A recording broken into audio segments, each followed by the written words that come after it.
Hi, in the Book of Splendor we are told that in the last exile, which means in our time, towards the end of times, when redemption should take place, we are going to experience miracles that are bigger than the miracles that took place when we went out of Egypt at the time of Exodus.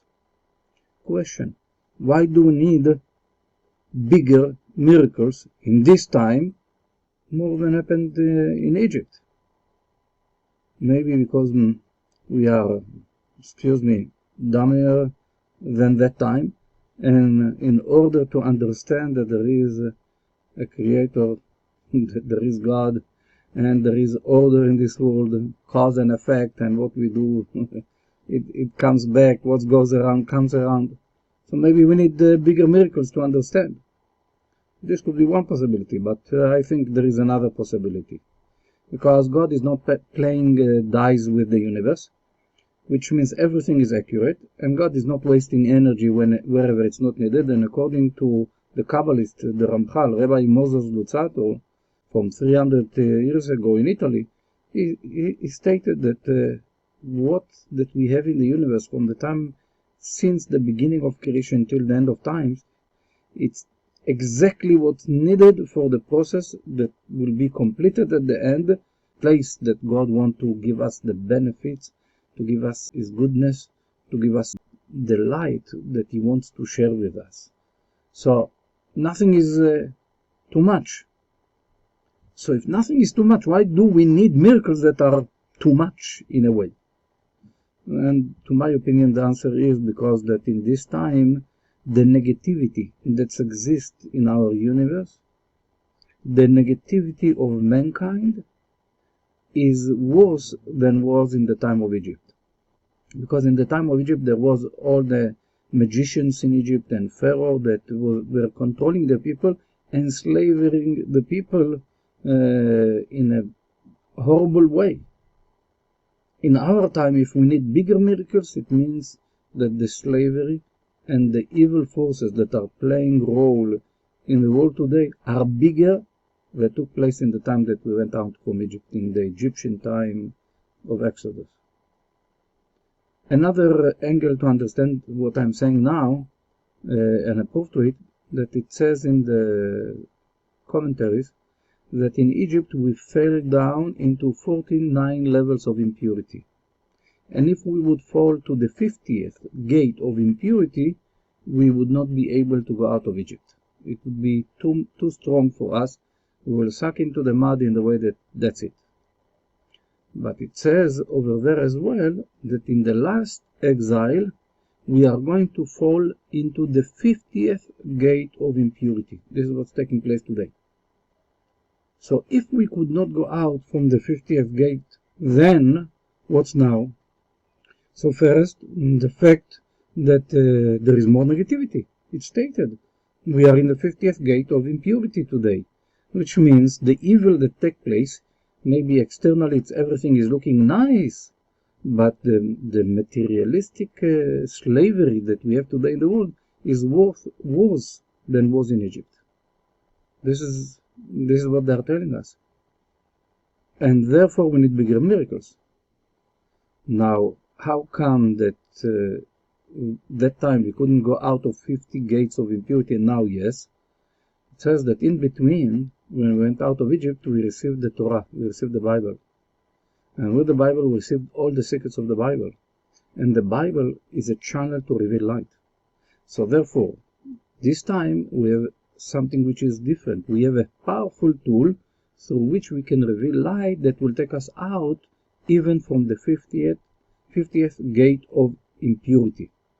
So therefore, if we want really to change something in life, it's not but the demonstration won't do anything. There was research in the States about what happens between 1980 to 2000 if all the demonstrations and all the people asking for rights, etc., made any effect on the government of the States at that time. And the person that did that research was shocked from the result that it did not make almost any effect, less than 1%. So he wanted to look even further on, so he looked in the at the time of the 60s. And even then, all the demonstrations that took place eventually did not change anything. The politicians continue to do whatever they want to do, which means the external work is not going to do anything, which means to shout that it's not fair and to blame people and to hate people, that it's not going to change anything. It's on the contrary. By hating and anger, we are giving food to the evil side. We are nourishing the evil side. So therefore, it's a huge effort internally from our soul to connect with the light, because there is only one force in this universe that can eliminate negativity, and this is the light of God. Other than that, the evil force is amazing in his tricks and forces, what that he can do, and he's doing in fact. So there is just one force to connect with the light of God, and the strongest tools that they give to us, it's the Bible. But in the Bible we know that there are 4 levels of study. In Judaism we know that the deepest level is the level of the secrets and the level of Kabbalah, the Book of Splendor. So we have a powerful tool, the Book of Splendor. We have the powerful tool of the study of Kabbalah. So therefore I'm encouraging everyone, if you want change in this world, a true change, it's not externally, it's internally. Yes, we need to do what we need to do externally. I'm not saying that we shouldn't do nothing. Each person that have the ability, that have the connections and the power to do something externally should do it also. But the real work is internally, by revealing the light of God. Each one needs to connect with it. And when many people in the world will reveal more light, the effect would be the proper effect, what we are looking for. It would be enormous. So therefore, anyone that knows how to read in Hebrew should read in Hebrew the Book of Splendor. If you don't know, to scan it. If you don't know, meditate to bring light to this world. Do good, act with mercy. Stop hating. Stop being angry. We need all to support one another, to stop blaming others for what's going on.